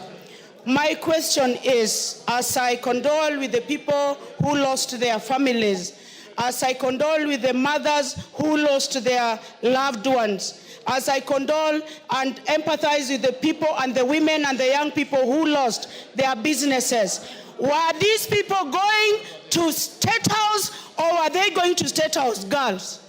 And what interest did they have in State House girls? And finally, Honorable Speaker, I want to say, they went burning police stations. They should take, it has been said that Gachagua should be arrested. He should be arrested, be put up in a police station, and I will personally go and put that police station in flames so that it is destroyed forever. Then after that... Thank you, Mr. Speaker. Mr. Speaker, I want to extend my message of condolences to the families who lost their dear ones. Secondly, Mr. Speaker, I want to condemn the anarchy we saw yesterday in our streets. Mr. Speaker, my message is that these people, the sponsors who led actually in the demonstrations yesterday, Gen Zs have been saying that they are leaderless, but we saw leaders yesterday, former leaders, joining the demonstration. They should be punished, Mr. Speaker. Another thing, Mr. Speaker, is that the NCIC, what is their role currently in the country? We've seen a lot of and witnessed a lot of hate speech, but NCIC are quiet. They are supposed to come out and protect. Another thing, Mr. Speaker, is the IPOA. Criminals should not use IPOA as a way. Thank you, Honorable Speaker. Allow me to send a message of condolence to the people who lost their loved ones, and in a special way, Mama Brian Dongo from Olkalau. Honorable Speaker, having said that, this House must look at what happened yesterday like a timing bomb. There is clear disconnect between the Gen Z and the country leadership. And this House, no, we cannot pretend that we don't know. We know the issues of unemployment, the issues of abduction, the issues of continued killing of their colleagues, and that is why the Gen Z came. And the Gen Z are normally very peaceful until they are brutally provoked by government-sponsored goons. Sakaja plan failed. Yesterday, Gen Z finished their demos at 4, and the goons that were organized came on the street to loot. And we cannot call the Gen Z the looters. We cannot call them the goons. They are goons who are sponsored by... Yes, yes, Masara. Thank you, Mr. Speaker. Mr. Speaker, Migori has been the headquarter of demonstration. I thank the people of Migori because yesterday Migori was very quiet. Mr. Speaker, we have only one country. And those who are thinking they can ban this country, where will they be after the country is banned? I want to request each and every citizen that it is high time we sit down and agree that if it is power was there the other day. Power has left them less than 2 years, and they have started banning their own property. Mr. Speaker, I can say that moving forward, we are not going to blame Gen Zs. We'll talk to our young people and tell them, some of us, like me and Junette here, we are a product of civil society. From councillor to mayor to now MP and going to be the next governor of Migori. Young people, let you not be misused, let you not be go astray. You have a future. This country belongs to you after we have... Okay, Junette now. Thank you, Mr. Speaker. Mr. Speaker, first and foremost, I want to thank the members of this House for taking their time to contribute to this important motion, Mr. Speaker. Mr. Speaker, in accordance with the Constitution, it is only this House that can address matters of concern to the people, Mr. Speaker. And what happened yesterday must be a matter of concern to the people of Kenya, Mr. Speaker. Mr. Speaker, I've listened keenly to the contribution of every single member, and every member has reiterated that this country cannot slide to anarchy. We must have a country that we are all proud of, Mr. Speaker, We must have a country that serves us all equally, irrespective of our religion, our race, our community, our tribe, our color, please, and all kinds of things. Mr. Speaker, but one thing I've noted, Mr. Speaker, from the contribution of my members is that they have confirmed all and sundry here that yesterday's demonstrations were not Gen Z demonstrations. They were political demonstrations organized by politicians who are power hungry, who are impeached, and who want to come back to power through the back door, Mr. Speaker, and take this country to the dogs. I want to speak to the young people of our country, Mr. Speaker, wherever they are, may they be in my constituency or in other constituencies, that your good intentions of rectifying what is happening in this country, of speaking to the powers that be, has been hijacked and overtaken by selfish, inward-looking, self-interested politicians, Mr. Speaker, who are power-hungry, led by one man called Rigathi Gachagua. Mr. Speaker, a member here said that Sakaja brought goons. Was Sakaja in Olkalau? Was Sakaja in Kikuyu? Was Sakaja in Nyeri? Was Sakaja in Kiambu? Was Sakaja in Muranga? Was Sakaja in Madira? Was Mei in Kieni? Sakaja was in Nairobi. But the distractions and looting that happened in Mount Kenya, Mr. Speaker, is what we describe today as ethnic mobilization. Someone has decided to mobilize his ethnicity, thinking that he can invade State House and take power through a coup. Power can only be gotten through the ballot, Mr. Speaker. You have to go and campaign, talk to the people, sell your policies, tell people what your manifesto is, and they will elect you, and then you can rule the country, Mr. Speaker. Any other shortcut to power, nobody will entertain it. No country, no country will allow that, and no citizen will allow that. Mr. Speaker, our country is a very beautiful country. The constitution that we enjoy in this country, Mr. Speaker, very little countries have, including developed countries in Western world, Mr. Speaker. The kind of constitution we have, the Bill of Rights, the kind of constitution we enjoy, no African country enjoys, Mr. Speaker. But there are people who are hell-bent to mutilate and discard that constitution, Mr. Speaker, for their own selfish. One of the things I've heard this afternoon, Mr. Speaker, that has shocked me, really, and sent shivers in my spine, Mr. Speaker, is when the leader of majority stood in his place in the House, Mr. Speaker, and said that their home was invaded for the sole purposes of killing his father, who is 105 years, and his mother, who is 85 years, Mr. Speaker, what have the parents of the majority leader got to do with the politics of this country?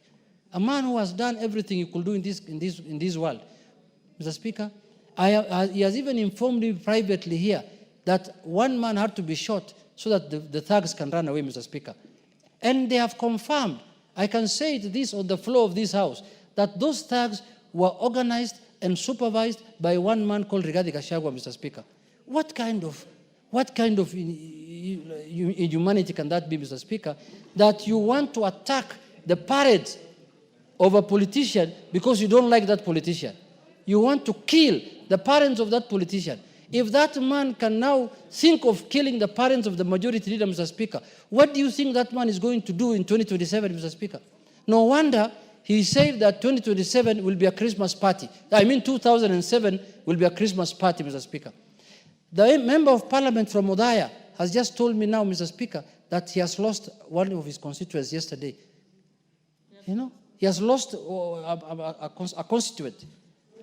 The member for Odaya, Mr. Speaker, here, a very close campaigner of his, Mr. Speaker. Mr. Speaker, why are we allowing this anarchy to perpetuate in this country? And now they are using the name of Gen Zs to cause anarchy, to cause mayhem, to maim women, to kill people, and to... Mr. Speaker, I asked when I was moving the motion, if you want to demonstrate nationally, you can demonstrate in every part of the country where you are. You don't have to transport people from Kiambu, from Muranga, from Nyeri, from Laikipia, and bring them to Nairobi so that you demonstrate. What happens if the member for parliament for Narok East, yes, decides to bring his people, the Maasais from Narok to Nairobi, and then Millie Odhiambo decides to bring Sobas from Soba, and then Wanyonyi brings people from Trans Nzoia, and everyone meets here in Nairobi. What kind of country are we going to have? So, Mr. Speaker, these are people, now I see them now walking around in the wards of Kenyatta Hospital today, saying that they are visiting young people that they brought to the streets so that they can be injured, they can be killed for no reason, Mr. Speaker. The young people of this country have good intentions, we know. They want our country to be safe.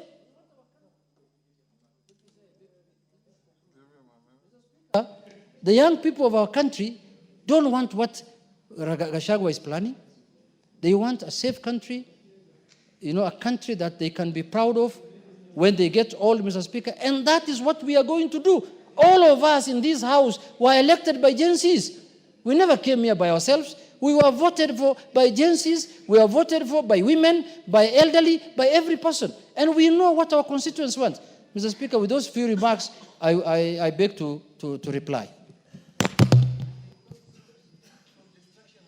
Member for Lamu, take the nearest seat. Thank you. Honorable members, I now put the question at order number 10, which is that appreciating that Article 37 of the Constitution guarantees the right to assemble, demonstrate, and present petitions to public authorities peacefully.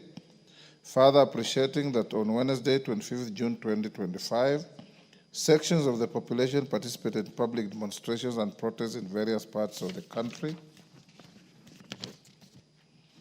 Deeply disturbed that in exercise of this great constitutional right, there were numerous cases of violence, arson, invasion into both private and public properties, attacks on innocent wananchi and security officials, most of police officers, and further deeply disturbed that demonstrators destroyed and vandalized both public and private properties and infrastructure, including courts, administration offices, shops, business premises, homes and supermarkets in various places in the country, including Nairobi, Kikuyu, and Olkalau, among other places, alarmed by attempts by demonstrators to enter girls' schools, including the State House Girls' School, Nairobi.